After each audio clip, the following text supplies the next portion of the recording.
If you haven't already looked down at the time frame of this video, look now and consider if you want to waste that much time of your life hearing someone discuss a 20-plus-year-old game. If you have decided to await your fate, that is, listening to another random person on the internet scream about this game, then I welcome you. Greetings, fellow people, it is I, Jag, and let's do this speedily. Metal Gear Solid for the PlayStation took the world by storm, and the hype of a new game on new hardware was tangible. This game was released in 2001 in most areas, and to this date, it is still the most successful game in terms of units sold. Let's get into the story because you and I have better things to do besides beating around the bush.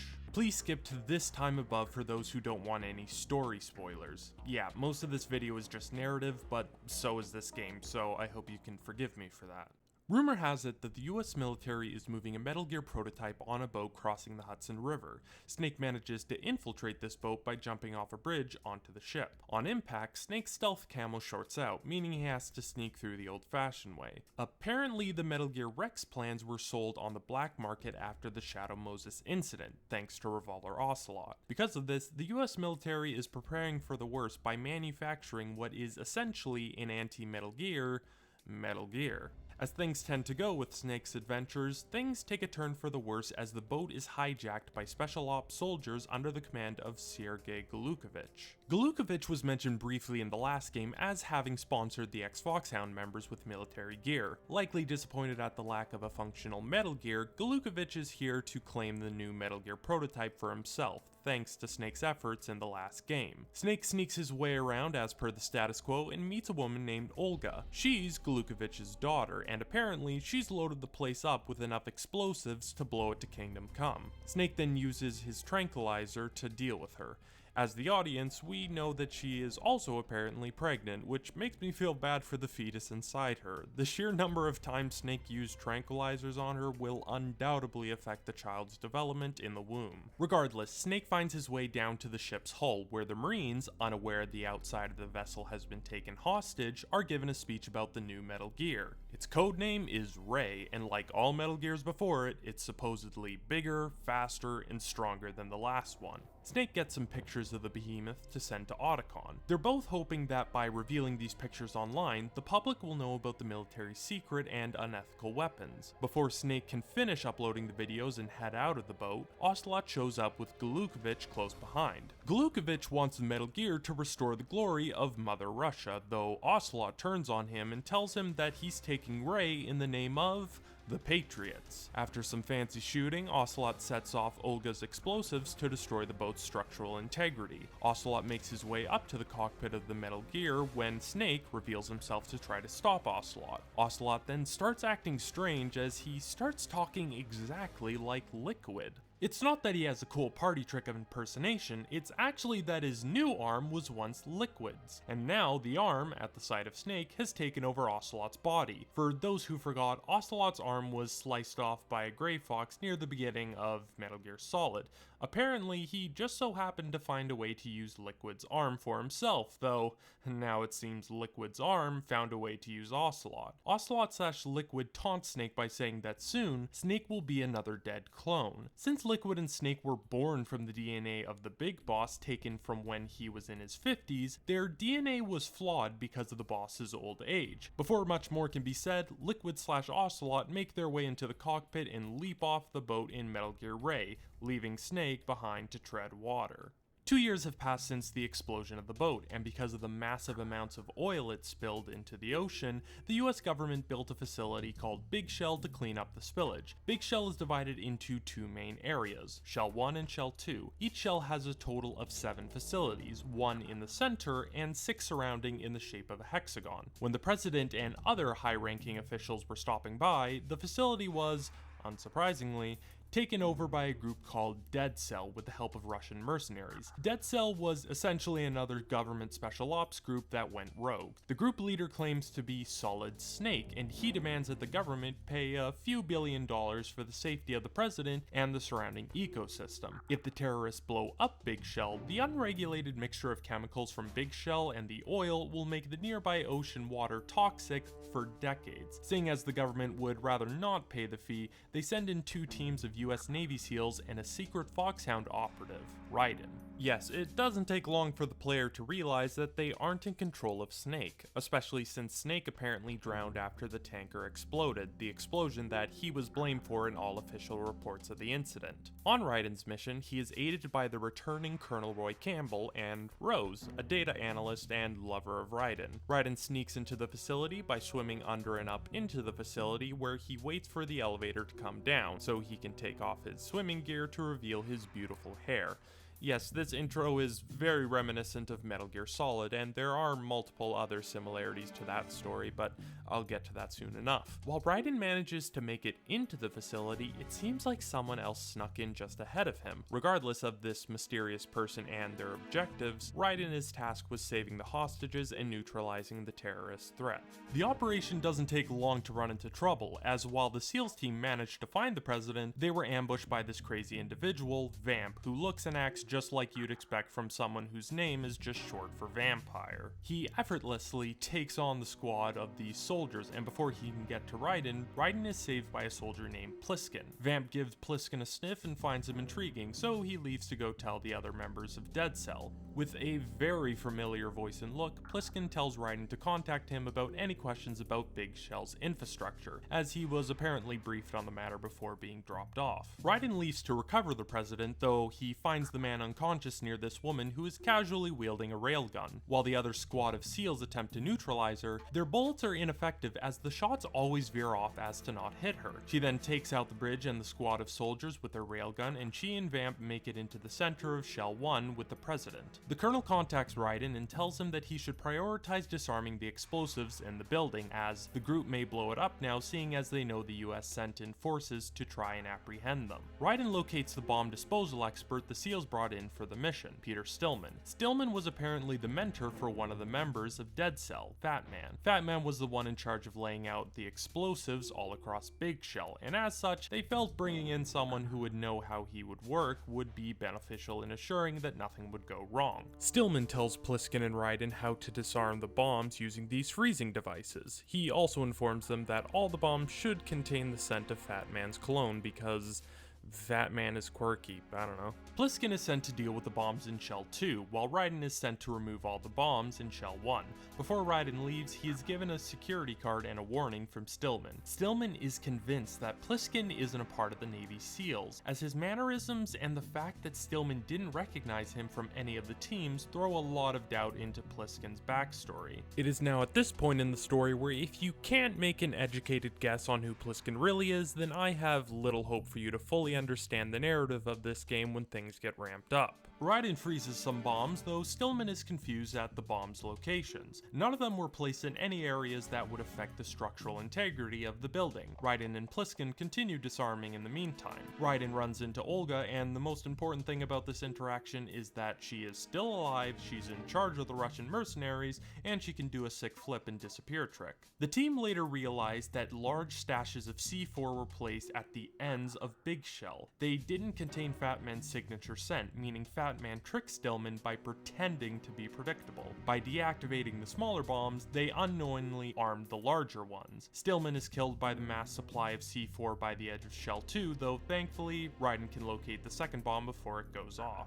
Before Raiden can get back to his mission, he is cornered by Fortune, the woman before with the most robust case of plot armor I've seen in quite some time. She initially assumed that Raiden was someone else, someone who killed her father. Even after she recognizes that Raiden is a new face to her, she attempts to shatter his skull with her railgun regardless. Halfway through the fight, Raiden gets a message saying that Fat Man will set off another bomb unless Raiden can get to the helipad on time. Vamp shows up to help Fortune defeat Raiden, though Raiden uses his big brain to use Fortune's plot armor to deflect his bullets into Vamp's skull. This disappoints Fortune, as she and Vamp seem to have some kind of close connection. She seemingly gives up and lets Raiden leave. Her tears mean little, however, as Vamp is alive because he has a different type of plot armor. Raiden finds his way to the helipad where he faces off against the Mad Bomber. Fat Man is a very quirky individual. He rollerblades around in a bomb suit and sips wine from a straw. At this point, Fat Man tells Raiden that he doesn't care about the objectives of the other Dead Cell members, and now he just wants to blow up Big Shell. he apparently just wanted to get a one-up on Stillman for this mission. Seeing how he just obliterated Stillman, he now wants to create a massive explosion so that he will go down in history as the finest bomber who ever lived. Usually you'd like to support people in their dreams, though Raiden would prefer not to let Fat Man blow them all to Kingdom Come. He deals with Fat Man and disarms the final bomb. Just after, a cybernetic ninja appears looking very similar to Grey Fox's ninja outfit. They say that they bring a message on behalf of the Lalelulelo. In short, they tell Raiden Big Shell was designed as an R&D facility for Metal Gear, and there are nukes on site that Dead Cell can access. Around this point, Raiden begins to seriously doubt some aspects of the mission. Up to now, there have been multiple examples of minor but interesting discrepancies between people's stories about mission objectives, though it's at this point that Raiden knows something's up. He tries to ask Campbell some questions about it, though if Raiden had played Metal Gear Solid, he would have known he was only wasting his breath. Raiden's next objective is to find the president's head of security to find the president himself. The terrorists have retaliated against Raiden's literal and figurative diffusing of the stakes by announcing they will shoot a hostage every hour till they get what they want. As such, Raiden needs to use an enemy uniform to get past security for the central hub of Shell 1, as it's one of the most well-guarded places in the facility. Once Raiden gets a specific enemy weapon, he can sneak into the core of Shell 1 with his uniform received from the ninja. He's soon able to find Ames, the president's head of security. Ames drops the bombshell that the terrorists want to drop a bombshell. The ransom money and the deadline were all just a cover-up for the terrorists' goal to launch a nuclear weapon above Manhattan and essentially knock the power in the area due to the EMP the nuke would release. While their motive is still shrouded in mystery, the motive of the president is also unclear. To arm a nuclear strike, the president would have to confirm the strike as the access process is tied to the president's physiological data, meaning it has to be him arming the device and he has to be willing to do so. Since the terrorists have apparently started the process, that means that the president has indeed agreed to launch the nuke. When Ames hears about the president's willingness to arm the nuke, he's unsurprised. As it turns out, Ames is working for the Lalelulelo and was apparently placed as the president's head of security to keep tabs on the president. Their chat soon comes to an end as Ocelot shows up. Before much of anything can be said, Ames suddenly dies of what looks like a heart attack. Raiden's disguise is then revealed and he's quickly surrounded. Thankfully, the ninja from before swoops in and Raiden makes it out of the facility alive thanks to the ninja's help. Before Ames died, he told Raiden that the president's location was in the core of Shell 2, so Raiden now makes his way to the bridge connecting Shell 1 and 2. Raiden is then stopped in his tracks by the leader of the terrorist group. He claims he is Solid Snake, though as soon as he says that, Pliskin and his pilot Otacon show up in a chopper. Pliskin seems quite hot and bothered about who this man claims to be. Once again, if you can't guess who Pliskin is by now, I'm unsure if I can help prepare you for what's coming up next.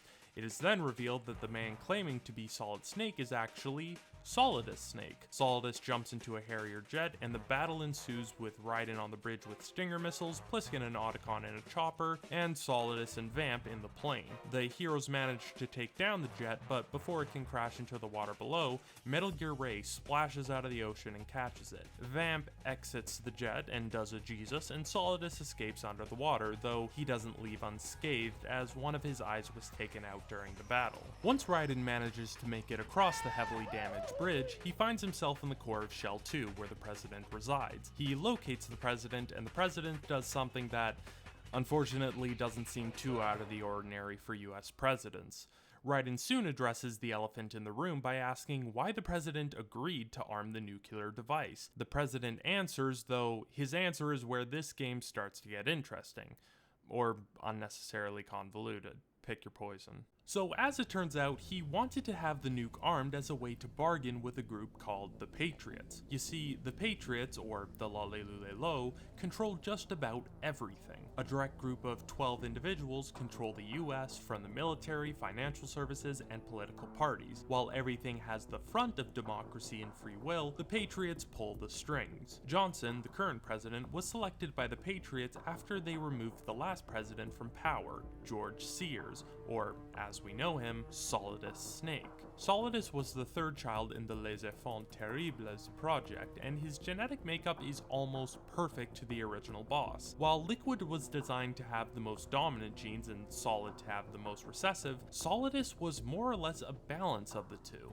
The development of Metal Gear Rex at Shadow Moses was done without the permission of the Patriots, with events before and after the terrorist takeover orchestrated by Solidus. As such, when the incident eventually wrapped up, the Patriots forced Solidus to resign as president. They even planned on assassinating him, though Solidus went into hiding before they could find him. At this point, it's kinda just assumed that everything, in one way or another, is due to the Patriots' influence. The hijacking of Metal Gear Ray, the destruction of the tanker, and the framing of Solid Snake are all examples of this. Snake and Otacon started a group called Philanthropy, which was designed to be an anti-Metal Gear organization. As such, the Patriots viewed them as a threat, and they used photos taken by Cypher drones to make it seem like Snake blew up the tanker as an environmental terrorist. They would then use this opportunity to build Big Shell, which doesn't just contain a new Metal Gear, it is one. The Metal Gear Ray unit Raiden met a few minutes ago was just one of many designed to protect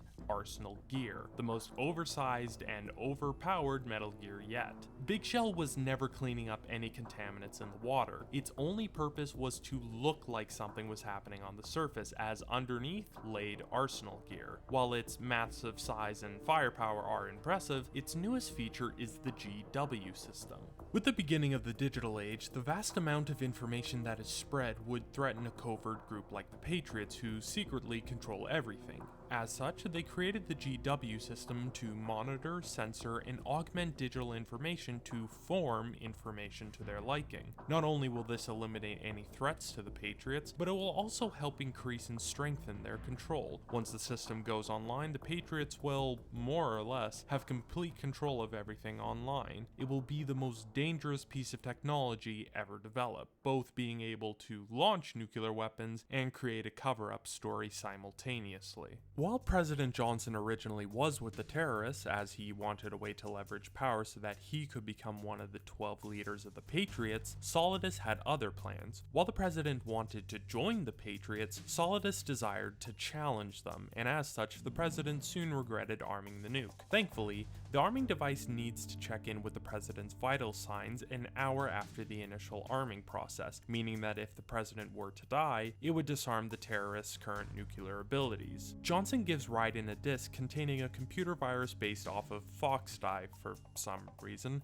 and tells him that if he wants to disable the GW system, he would have to find the lead programmer of the system, Emma Emmerich, and have her use the disk. The president then begs Raiden to kill him, though before Raiden can make his choice, Ocelot appears, shoots the president, and leaves. This leaves a lot of questions, as Ocelot's past allegiances and recent actions are unclear about whose side he's really on. However, those questions will have to wait, as Raiden has to swim and find Emma Emmerich, who happens to be Otacon's sister. While he swims over to her location, he gets a codec call from Otacon giving an exposition dump. Getting Emma to swim may be difficult because of a traumatic event where she almost drowned as a child in their family pool. She apparently called out for Otacon to save her and her dad, who was also drowning simultaneously. Otacon didn't hear her, as he was probably watching anime or the other kind of anime. While Emma did make it out alive, her father didn't, and Otacon blamed himself for that. He soon left the family, and because of that, he hadn't seen Emma in years. Raiden then eventually finds Vamp guarding the room where Emma is being kept. He says that despite the murder of the president, the nuclear threat isn't over. Arsenal Gear contains a souped-up hydrogen bomb, one large enough to complete the task the terrorists set out to do. Arsenal Gear is in its final stages of activation, so Raiden needs to act quickly and get Emma to upload the virus. Vamp then goes on a rant about wanting to end the Patriots. It turns out that Dead Cell was essentially thrown under the bus by the Patriots for a particular event. Despite Dead Cell not being the cause of dismay, the Patriots did what they do best by shifting the blame and controlling public opinion so that they stay on top. Vamp and the other Dead Cell members wish to end the Patriots and their manipulating ways.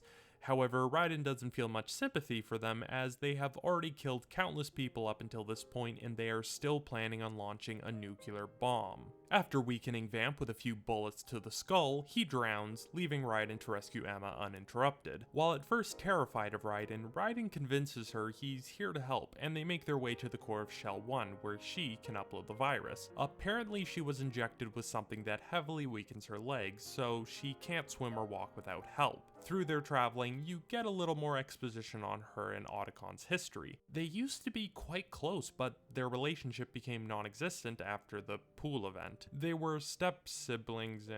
Okay, you know what, Kojima, I'm not even gonna touch this. Apparently, one of the reasons she went and worked on Arsenal Gear was to spite her brother after he left her and her mother. As nice as it would be to hear more information about their past, stopping Arsenal Gear and the GW system is of the utmost importance. Emma informs Raiden further about the GW system. Since the rise of the internet and peer-to-peer connection is increasing dramatically, the Patriots need to evolve with the times. The GW system will store, rewrite, and delete digital information to suit the Patriots' needs. While the GW system isn't complete, the Patriots have already started experimenting/testing the new technology, and if they succeed with their final test, then perhaps nothing can stop them. Emma and Raiden make it out on the oil fence to cross over to get into the core of Shell 1, as complications with Big Shell's structural integrity means they must use alternate routes. Halfway through, Emma is taken hostage by our favorite returning character, Vamp, and while Raiden can once again pop around in his head,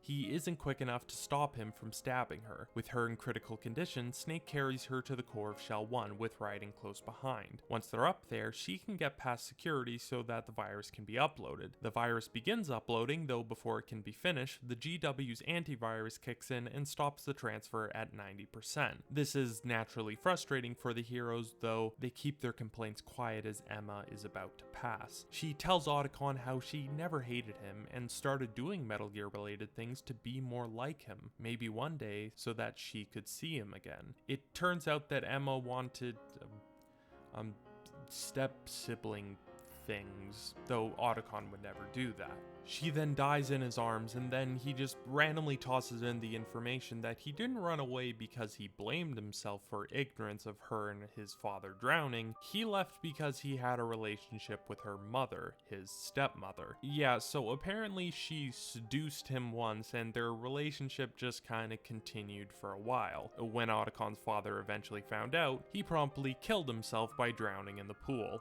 This information does kinda serve a purpose, though I have to tell you, this information came out of the left field for me, so yeah, my suspicions of step-family shenanigans were correct.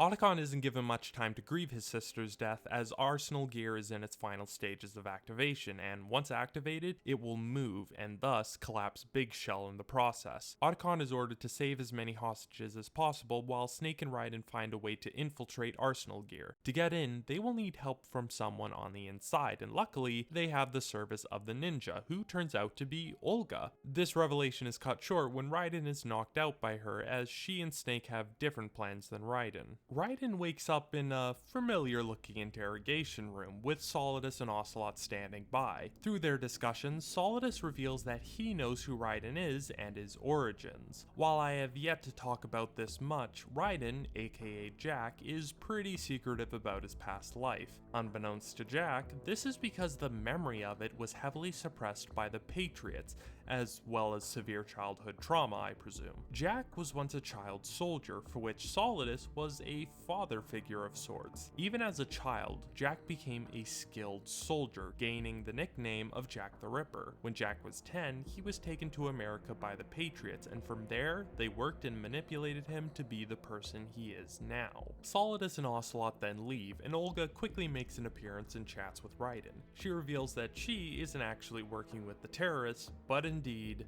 the Patriots. Remember how Olga was pregnant a few years ago on the tanker? Well, it turns out the Patriots managed to steal the baby away from her, and now she has to work for them so that her child remains alive and well. Olga initially hated Snake, but after she learned that he didn't kill her father, and it was because of him and Otacon she and her unborn child made it out of the tanker incident alive, she decided to work with him as it mutually benefited them. This alliance was relatively recent though, and they only knocked Raiden out because his true objectives weren't clear to them.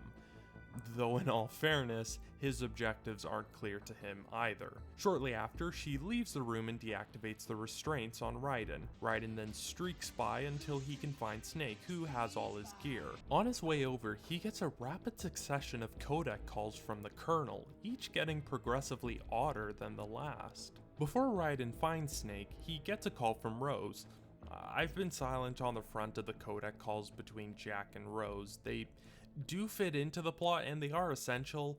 It's just that they're all so fragmented and, in my opinion, poorly executed to the point where I'd instead do a brief summary right now. Jack and Rose are dating, and throughout their conversations, they have an assortment of lovers' quarrels and other related relationship type things. One thing Rose constantly brings up is how Jack has often been cold and distant, and throughout the story, we learn that is because of his obviously traumatic past. He is naturally quite distant. He apologizes and has many melancholic moments describing how terrible he is, though Rose then always professes how she just wants to be with Jack and love him. With this final codec call, Rose reveals that she was actually assigned by the Patriots to spy on Jack from the very beginning. She changed her appearance and mannerisms to best appeal to Jack, and from then on, she reported details about his life to the Patriots. However, like all campy spy romance narratives, she allegedly fell in love with Raiden during the process. Raiden doesn't know what to believe anymore, as it turns out the person he was dating was more or less a fictional character of his own design and preferences, and for all he knows, she could be lying and perhaps she never loved him at all. Before their conversation can continue, she's cut off before she can say the "I'm pregnant and carrying your child" line. Unfortunately, Raiden's sense of reality doesn't stabilize, as Otacon drops another bombshell on him. The reason the Colonel started acting so strangely was because the virus for GW did upload to some extent, meaning some of GW's functions began to fail. It turns out that the Colonel was just an AI from GW with the facade of the real Colonel Campbell. To a certain extent, Raiden created/manifested the AI directing his orders. His VR training and hearing stories of Solid Snake's many infiltration missions meant he had a high view of Colonel Campbell and would naturally want to work for an organization such as the legendary Foxhound. Foxhound was discontinued many years ago, and the real Colonel Campbell had nothing to do with this mission. Raiden then receives a call from the AI saying that they have taken Rose hostage, and Raiden is unsure of what to do. Luckily, Snake, now back rocking his iconic suit, knocks some sense into Raiden, saying that their goal is to take down the GW system, and that Raiden needs to focus on what he knows to be real. Snake then hands Raiden a sword from Olga for some reason, and with that, it's time for them to begin storming their way to the core of Arsenal Gear. Raiden and Snake fight a couple of souped-up troops before Fortune shows up to bring bad luck for our heroes. She claims that Snake killed her father 2 years ago and wants revenge. As it turns out, she was the daughter of the Marine commander killed in the tanker by Ocelot. Regardless of who killed who, she's not going to let Snake get away, so he has to stay behind and try to deal with her as Raiden heads to the core of Arsenal Gear. In the core, Solidus reveals how Raiden is a pawn in the Patriots' S3 experiment, the Solid Snake simulation. Essentially, the Patriots trained/designed Raiden with VR missions so that he would be strong enough to take on Solidus. They decided to use Snake's past adventures and skills as a base for the VR training, as Snake had already proven himself quite the legend in the past Metal Gear games. However, even with Raiden's training, he will have a tough time stopping Solidus, as Solidus sends a squad of Metal Gear Rays to take care of Raiden. After fending off half a dozen of them, Raiden eventually buckles under the pressure. Before the Ray units can finish the job, Olga swoops in to help Raiden. While this action blows her cover, it's the only way she can ensure Raiden stays alive. Since Raiden is tasked with taking down Solidus, failure to do so would lead to the Patriots killing her child as punishment for the mission's failure. Olga's presence is soon cut short, however, as Solidus appears and shoots her in the head. I know that Metal Gear Solid wasn't the cheeriest or most kid-friendly game, but Kojima just went ham on this game in terms of the dark and disturbing factor, at least with how direct it is. Anywho, before Solidus can pop Raiden's head off, the virus begins to take effect on the Ray units, and they go haywire. Solidus then takes out a few units in just a matter of seconds, which bothers me as it takes much longer for Raiden to even take one down, though I shouldn't complain too much as Raiden did manage to take on multiple Metal Gears at the same time and still managed to stay alive.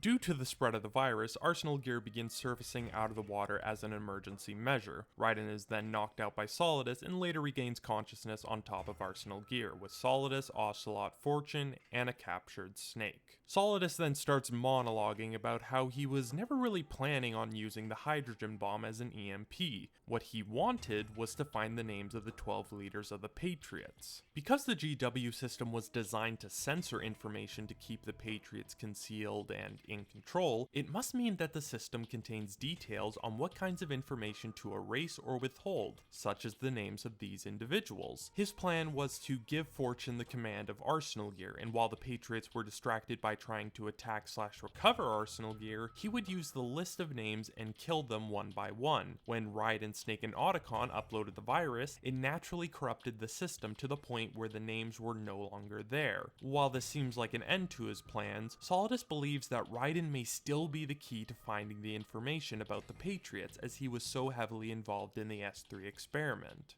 Ocelot then decides it's time for him to start monologuing as he begins to tell everyone how they were all played. The Solid Snake simulation was designed to make the perfect soldier by replicating the Shadow Moses incident. All the deaths and events were planned to have similarities to the events of Snake's past, specifically Shadow Moses. Solidus was a father-like figure to Raiden, similar to Snake and Big Boss's relationship. Dead Cell was supposed to be comparable to the ex-Foxhound unit. There were countless other details, both big and small, that were crafted by the Patriots to ensure the experiment would succeed. The only oddity in the plans was that Snake managed to find himself in Big Shell, something they didn't initially anticipate. Ocelot then says that the experiment has been completed and now the Patriots will have the data from this test. Ocelot then demonstrates the authority of the Patriots by shooting Fortune with ease. Before, she would naturally deflect bullets, though apparently that's only because the Patriots planted a device on her that would utilize electromagnetic waves to veer bullets off their path. Since the Patriots were always in control, her device has now been deactivated, as her being alive is no longer necessary for the Patriots' plan. Ocelot now has the same device active on himself, meaning he's seemingly impervious to gunfire. Ocelot then jumps up and pilots a nearby Ray unit and launches missiles to dispatch everyone before he reclaims Arsenal Gear. Fortune, who apparently does have psychic powers of the bullet-shifting variety, stops him. With her last breath, she deflects the last of the missiles. Before Ocelot can go in for another attack, his arm seizes his consciousness again, and he becomes Liquid. He exclaims how he's been waiting in the shadows for the perfect moment to take over Ocelot again.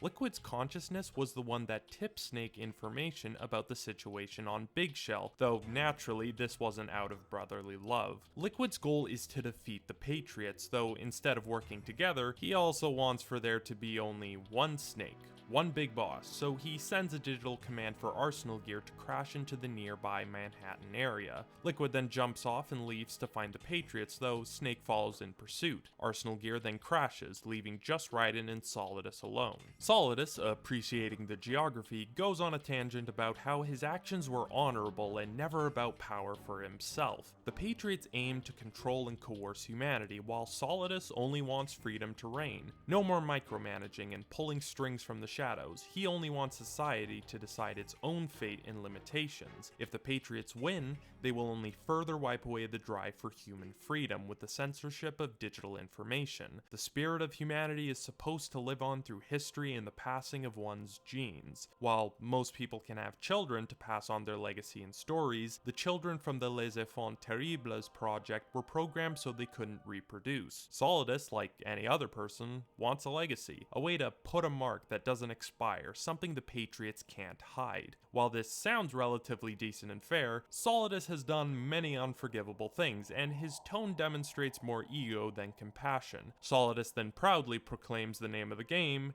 ending his speech. Raiden soon gets a call from the Colonel, who gives a counter-argument. While assumed the AI was corrupted because of the virus in Arsenal gear, the AI is actually placed elsewhere. The origins of the Patriots were as early as the inception of the US, thus the Patriots have become fundamental to the existence of the US. As such, any attempts to destroy the Patriots is a feeble and, quite frankly, ridiculous order to take on. With the turn of the century, the human genome was mapped out, and now, the genetic information of a human can be digitized, controlled, and regulated. However, human history isn't contained in the genetic code, though it is just as essential to assess and curate it. While the GW censoring digital information seems disconcerting, it has, in one way or another, already been going on for hundreds of years. Like DNA, history evolves and is selected for what is best for the survival of the human species. For years, historical records have been altered, removed, or augmented for the sake of society and its profitability. With the rise of a surplus of digital information, the amount of trivial or divisive information has accumulated. The Patriots believe that if left unchecked, digital information will only lead to a stagnation of humanity, with everyone slowly dividing into smaller and niche groups with postmodern ideas of half-truths that only waste time and confuse the growth of society. Contradicting messages and erroneous understanding of realities have harmed the human thought process. Consequently, humanity should no longer be trusted to decide what information is valid or valuable. So much of our thought process comes from using other people's words and ideas, and often we do this entirely subconsciously. The Patriots and their technology can filter and strengthen the correct information and stimulate society so it doesn't collapse from stagnation. I'll talk more about what I think of these ideas later, though know that throughout this entire conversation, the Patriots AI take all the shots they can at Raiden and his feeble mind and resilience. The Patriots then revealed that the S3 plan doesn't stand for solid snake simulation, but rather selection for societal sanity. With their advancements in AI technology, they can quantify reality as a whole and selectively manipulate the perception of reality. While a recreation of the Shadow Moses incident does produce a good soldier, the experiment was more about staying in control in a highly intense situation. Throughout the entire game, the Patriots have been one step ahead, hence the S3 plan was a resounding success. They chose Jack out of the other child soldiers because he was the only one who tried to remain ignorant of his past. Jack was so afraid of paying emotionally for all he had to go through, and as he tended to run away from his problems, it meant he was perfect for experimenting. If humans would rather stay ignorant and keep self-comfort as the top priority, then they are primed for manipulation. The Patriots then end their speech by ordering Raiden to kill Solidus as his final act of the mission. While he wants to refuse, he is reminded that if he dies, then Olga's child and the real Rose will be terminated. Solidus believes that Raiden may have information stored in the nanomachines in his brain, so this time it's a fight to the death. If Raiden loses, the death of Olga's child and Rose will be on his hands, and if he wins, then ultimately, the Patriots win. Raiden does manage to make it out on top, though this is far from a victory. Raiden is left disoriented with reality and unsure of what he's supposed to do in life. Snake suddenly appears to give Raiden a good old-fashioned pep talk. Snake agrees that Raiden does need to take time to get his life in order, but there is hope. Snake describes how there is no such thing as absolute truth, as our perceptions often create their own fiction, but that's nothing to be afraid of. In a way, we need to have faith and courage in our determination to create art, history, and stories. Life is about standing up and taking reality head on. You'll never be perfect, no one is. The difference between those who meander through life and those who truly live is to try, to risk living your own life, your own reality, and to be okay with yourself. Raiden then symbolically and literally throws his old identity with the tossing of the dog tags the player made at the beginning of the game. Snake then says that he'll find Olga's child, and he and Otacon will fight for peace as usual. While Raiden wants to help Snake and Otacon deal with the Patriots, Snake says Raiden needs some time to figure out who he is before he starts helping. Raiden finds Rose to create a new life, not afraid of the past or future, just living in reality. Also, she does the hand thing, so yes, she is in fact pregnant. Snake then directly encourages the player to express oneself, as life is more than just passing on one's genes for an endless life cycle. He says to pass on the torch of what being human is about, and to let the future generations watch where we struggled, loved, and hated, so that they can see us for what we were and are. While humanity has an expiration date, it is our job to keep the past alive so the future can thrive for as long as the human spirit burns bright.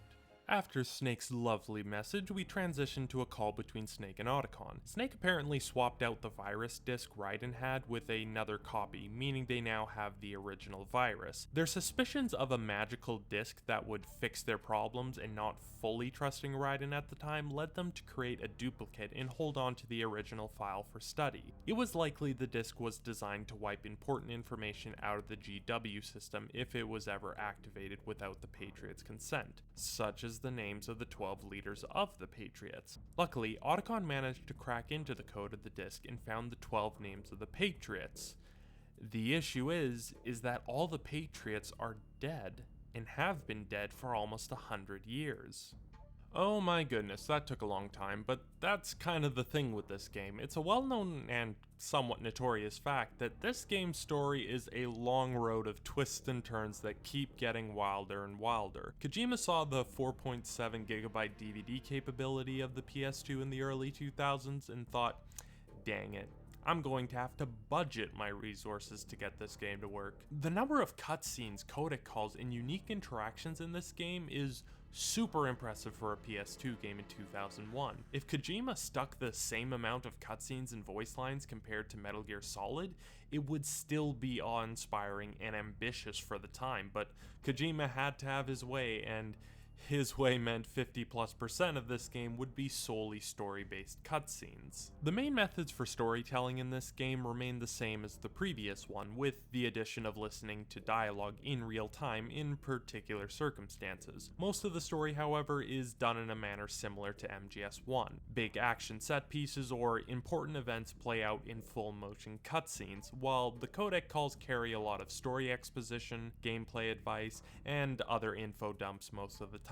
It's not an exact science of when a cutscene or a codec call is used. I find parsing these into those two categories works reasonably well for most cases to explain the differences between the story mediums. The change between this game and the original MGS is scale. There are more cutscenes and codec calls. They naturally have much updated production values thanks to the hardware of the PS2, and the length of all these things have increased exponentially. Whether or not the extra length is a good thing for everyone, I found myself enthralled in this story for 95% of it. I enjoyed many of the ideas that Kojima had to present with this adventure. The set pieces, stakes, and philosophical questions displayed are engaging.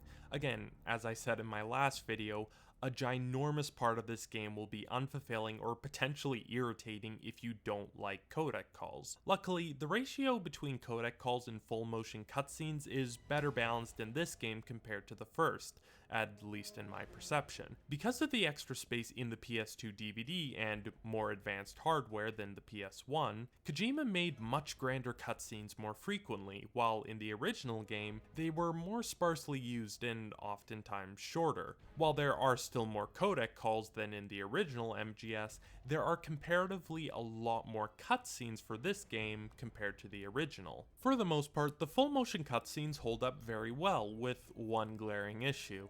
This motion blur effect that is used looks terrible to me. It's very much of the era, and it reminds me a lot of old slow motion in some films. You know, the ones where they basically just slowed the footage down by half, meaning that a scene plays at 12 frames per second instead of the total 24. Everything just gets a weird smear effect, and it just looks like a bad case of image retention, not proper cinematic motion blur. The motion blur isn't too distracting, it's more of the same reaction when I see the slow motion in those previously mentioned films. A feeling of, I kind of wish they didn't include this effect when the technology wasn't ready to do it well.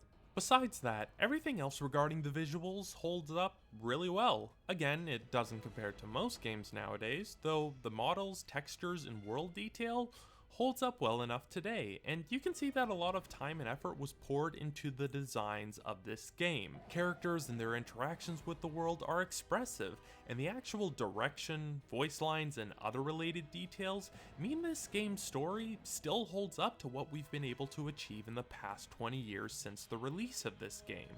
One improvement from the last game is that, in my opinion, the voice lines are better overall than the prior game, except for my mixed feelings towards Raiden.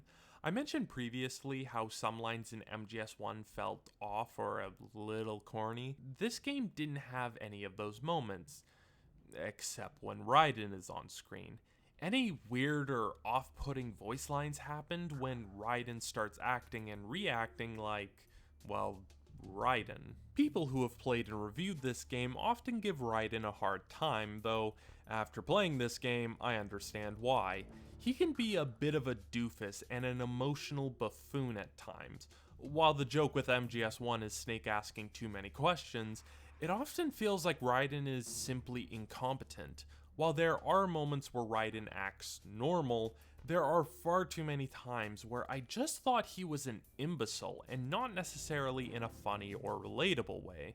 I think one of the reasons that people hate the Jack and Rose conversations is that the dialogue is dumbed down by Raiden, and it feels like they're both talking to brick walls with their pouty and melodramatic speeches. Now, if you can look past the issues with Raiden as he's presented in this game, most voice lines still have gravity, and they can often deliver the game's message and narrative exceptionally well. While the voice lines and direction are not always perfect, I highly recommend this story with everything it has going for it. Even if you went through my lengthy recap, there's still so much that I couldn't discuss. To experience the world Kojima created, you'll have to play this game for yourself.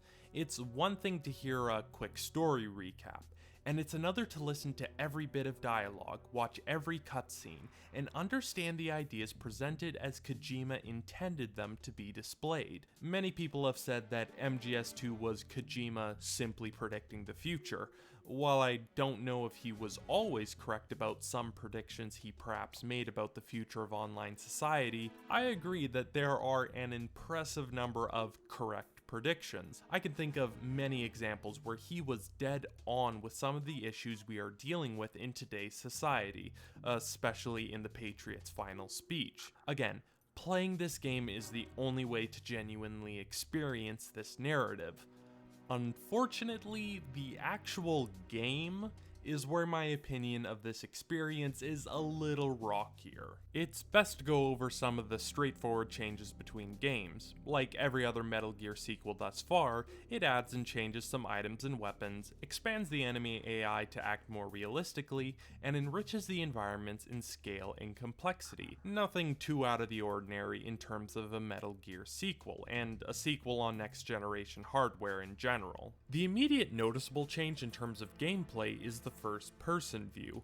While it was technically an MGS1 in limited circumstances, the first-person view is crucial for this game. At all points with almost any item, you can go into the first-person perspective, whether to scout the area ahead, line up your weapon to hit specific targets, or hold an enemy at gunpoint. One of the ways they updated the enemy AI was that if you sneak up behind them and draw your gun out, they will freeze in place. While this isn't a game changer, having more options in a stealth game for dealing with enemies is always nice. It also adds more human characteristics to the soldiers you deal with.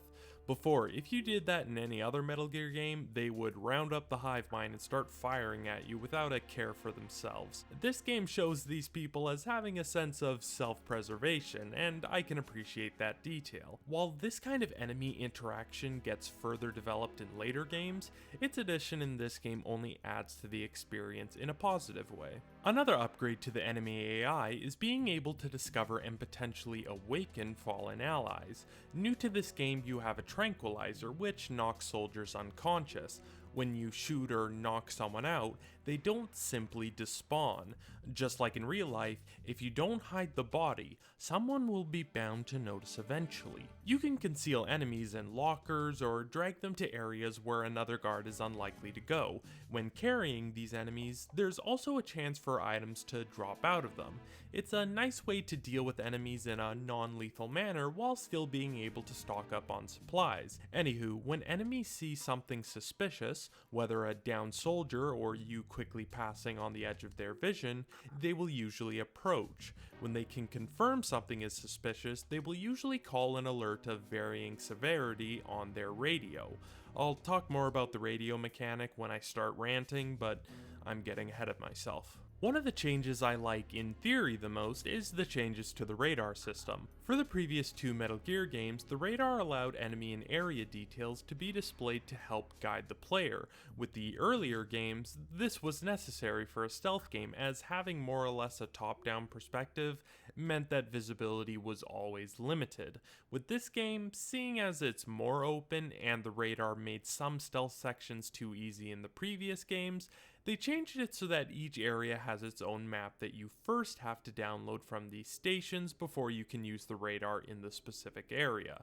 I like the thought of this, as it means you have to spend more time looking around the environment for items and enemies than constantly looking up at the radar. Then, when you eventually complete an area and have also found its computer station, revisiting and traveling through previous places are much quicker than the first go-around. In theory, this incentivizes players to consciously interact with the environment. However, the execution made this one of the worst changes in MGS2. As always, this is my opinion, and I know plenty of people like this gameplay, but I want to be honest about how I felt playing this game for the first time.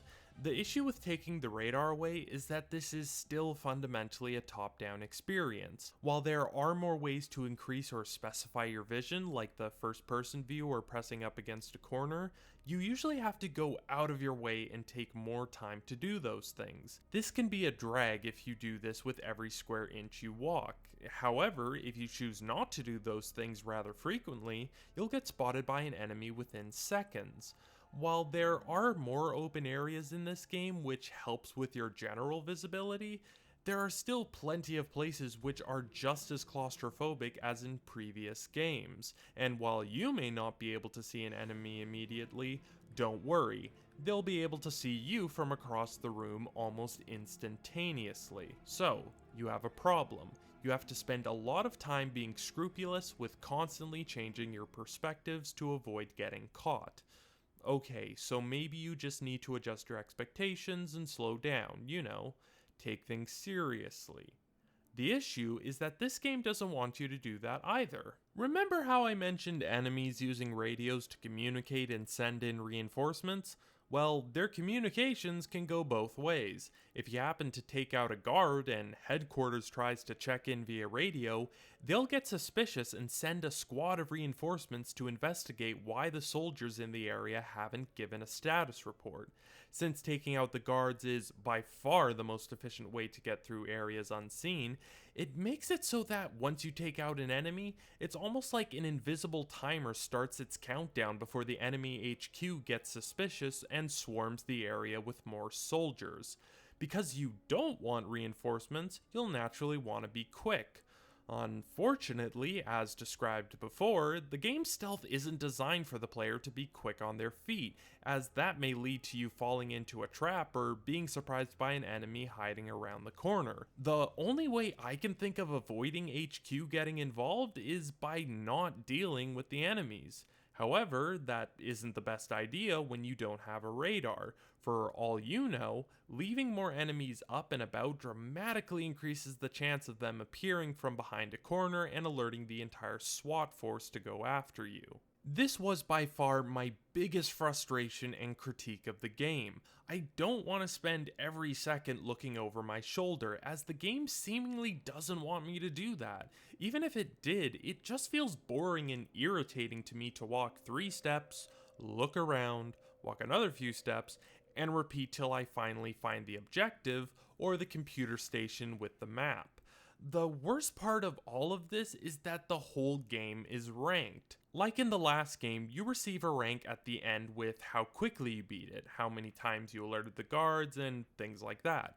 I hate endgame ranks because if you make one mistake, it goes on your permanent record, and the only way to get an epic gamer rank is to play the entire game over again. I'm okay with ranking systems that separate it into digestible chunks of gameplay, but forcing me to either slowly and clunkily reload a save every time I made a mistake or to redo the entire half a dozen hours of gameplay or so feels draining to me. I like a challenge, but when games rank / make fun of you for making a mistake that you can't fix unless you restart your save file, it doesn't feel like I'm becoming a better player. It just feels like the developers are wasting my time. Again, some people like these kinds of challenges. The challenge / speedrunning community is built on ridiculous and archaic challenges that are designed to not be accessible or reasonable for most players. That's why they're impressive and oftentimes fun for people to watch. For a game like this, where I have issues as is, the rank adds insult to injury. I'm getting a little too hot and bothered by a line of text at the end of the game, but that was one of the reasons I got so frustrated when I inevitably messed up in my gameplay. Now, what do I think would fix my issues with the game? Well, it's a fix that some people who played MGS2 have wanted as well, and thanks to a mod, I and others may be able to live out our wildest fantasies of having MGS2 with a third-person camera. A modder by the name of this released a mod called The Substance of Subsistence, or SOS, for the PC version of MGS2.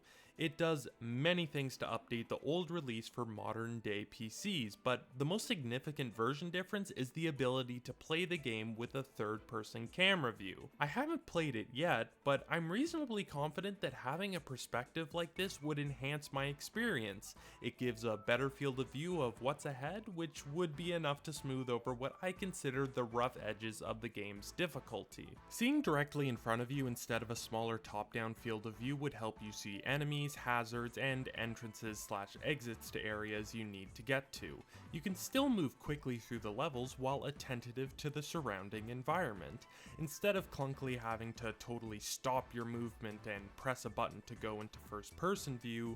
You can use the second analog stick to move the camera to your liking. This is very natural for most gamers nowadays who have grown accustomed to this standard approach to third person games with a second analog stick. Editor's note, I thought it would be a good idea to actually play around with the mod a bit to see if my assumptions were correct. For the most part, yes, I really like having the ability to play this game with analog camera control.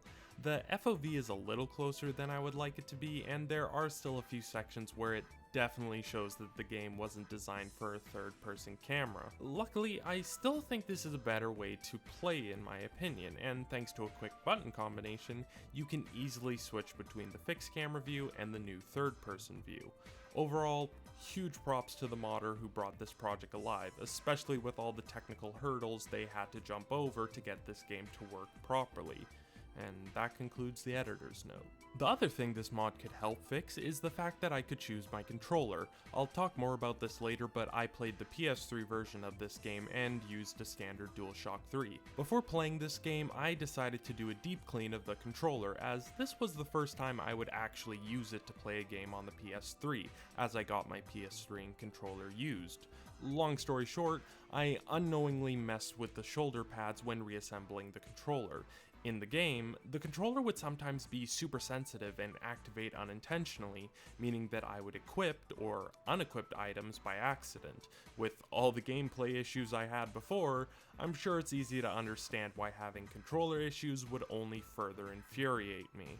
When I eventually suspected something was wrong with my controller, I looked online. The mistake I made while reassembling the controller was relatively common, so I quickly fixed it. Even with that though, in certain combat situations like quickly switching to and from rocket launchers that force the player into a stationary first-person view, the shoulder buttons still did not respond as I thought they should. Even if playing on a PC doesn't immediately make the shoulder button commands feel better, the ability to choose my controller is still nice, as I prefer an Xbox-like design rather than a PlayStation DualShock in most cases. I'm still likely going to play MGS 3, 4, and Peace Walker on the PS3, so hopefully I will enjoy using the controller more in those games. With all the negative things I said, I almost feel like I'm undoing my argument when I say that I felt accomplished when I did overcome areas that gave me trouble. I still think that this game hasn't aged the best because of the issues stated previously, though perhaps the game was intentionally designed to seem impossible to get a decent rank on the first go-around. Games that demand or egg the player on to replay them multiple times aren't my cup of tea. I usually don't replay longer games very often, as I like to give it my all the first go around, and when it's over, I can say I have experienced the game. For things like collectathons, I appreciate that I can do everything thoroughly once and then not have to play the game for a while. With games with ranking systems that suggest I play the whole game over again with very little difference, I rarely comply, as my time would be better spent elsewhere. With how my life is currently structured, I have way more new games I want to play, and because of that, I don't have the time to replay games. I'll talk more about my life and schedule later in the video when I explain why it's taken so long to upload this video. To simplify and to wrap up my thoughts on the gameplay as a whole, I thought the actual game of this game was alright. It has its highs and it has its lows. You should already know my lows well enough, but I still enjoyed some parts where I felt I outsmarted the enemy or overcame a difficult obstacle.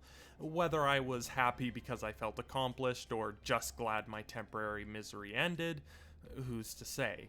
Traveling through the areas in this game was still fun with the level of detail and interactivity the game has. Again, this game was initially released for the PS2, and knowing the display of realism this game world has is impressive and captivating, even if it isn't necessarily mind-blowing today. This game is primarily a sequel to MGS1, and while I did have my issues with some of the changes, the fundamentals of this game are still solid. Pardon the pun. The last aspect of this game I want to touch on is the music. It goes without saying, but one of the reasons this game's story and atmosphere feels so good is that it's backed up by a great soundtrack. Most tracks aren't the kind of thing you'd likely listen to alone, but when the cinematic and grand music is mixed with the cinematic and grand game, it works wonderfully. This soundtrack was one of the first video game soundtracks with a lead composer with a background primarily in film rather than video game soundtracks. While nowadays the difference between a movie and video game score is practically negligible, back then, the thought of being able to further bridge the gap between games and cinema was terrific. While this isn't my favorite Metal Gear soundtrack, it's at least better than the original Metal Gear. As mentioned before, I chose the PS3 HD remaster for this game. For one, it's the best official way to play this game for recording for an audience on YouTube, as it has 720p widescreen visuals compared to the 4x3 480i PS2 ones. I also felt that since the next few games have official versions on the PS3, sticking to one console and recording setup would help smooth out the process. Because I got my PS3 used, and it's a fat model, I also did a deep clean of the console. Early PS3 units weren't exactly known for the best cooling, so I decided to clean out all the dust and reapply the thermal paste. Knowing how MGS4 absolutely decimates PS3s, I decided to service the poor console before I eventually brutalize it playing that game. I also decided to do an SSD install, as it's simple enough to do, and in theory, installing the games on it should help reduce load times, something the PS3 also struggles with often. And with that, my PS3 no longer sounds like a rocket taking off, which I hope means I've increased the device's longevity. Now, if I had a choice for personal play, I would have played the game on a PS2 and CRT to see what it felt like to play on original hardware. There were actually two versions of MGS2 released on the PS2, the original and the updated version, Subsistence. Subsistence adds a few extras like VR missions, meaning that for most people, it's considered the best version content-wise. In terms of just playing the main game, you can't go wrong with either PS2 version, and the HD versions for 360 and PS3 and technically PS Vita have some of the subsistence features cut, but for the most part they're still good versions of the game. The only version I would be cautious about recommending is the original Xbox version. It has some visual and gameplay quirks that make it less desirable. While you could also throw some shade at the Vita and PC versions, they are both redeemable to a certain extent. The Vita version has the bonus of being portable, even if it is 30 FPS as opposed to 60 FPS in every other version. While not the best unpatched, the PC version has loads of mods and patches you can apply to make it arguably the best version of the game. Regardless of which version you pick, this game is worth playing. The story is the meat and potatoes of this game, and while I have some issues with the gameplay, I still had some fun moments. For all I know, other newcomers who will play the game may have a more positive experience than I did. Even if the gameplay doesn't quite land for you either, the story and ideas are strong enough to carry this game on its own, and I find that incredibly impressive and worthy of applause. I have some explanations for the three of you who are wondering why it took me so long to upload this video. 1. Look at the time frame of this video. This is my longest and, likely, most drawn out video to date. Even with that, there are other reasons for the slow turnout. 2. I have a life, and while I like making content and trying to get content out as soon as possible, I have other priorities in my life before making videos.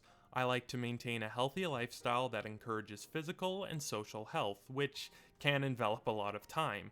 Things like schoolwork and studying for exams have helped take away even more of my free time as of late, and as such, I've been slow with getting work into my video projects. The only time I play video games for myself now is for this channel. I have not touched a game since I finished MGS2, and when I do eventually finish and release this video, I'll play through MGS3, then once I'm done that, I won't play another game until I've completed that video. Reason number 3, I've wondered how I can best utilize my time with the content I make because of the time scheduling issues I mentioned a second ago. If I can only make a video once every few months, I want to make something worth the wait. I have experimented with a few ideas in my head, but I still need to try different things, wait on them a bit, and then assess how I feel about the content I make. I also recently got a new mic setup, so I've been testing that out to try and attempt to make the audio quality of the videos much better. Again, with all of these things, it's not like I have the time or budget to go full-time with my setup as a whole, but I want to try my best to smooth over the roughest of edges whenever possible. Yeah, so editor's note, I recorded that bit a while ago, and the severity of how much time I'm focusing on other things is much worse than initially anticipated. I recorded that bit a few months ago now, and I have only just recently gotten back into doing video stuff.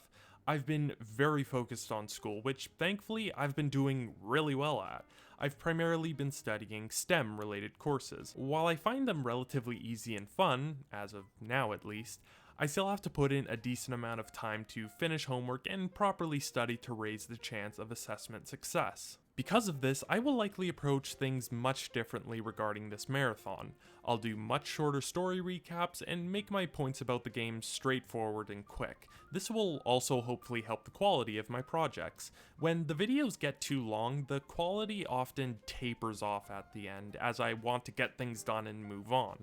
Long story short, I'm still alive, I'm doing well, and I'm trying to adjust my expectations properly for how to make videos. This once again concludes my editor's note. Regardless of all that, thank you so much for watching this marathon of a video.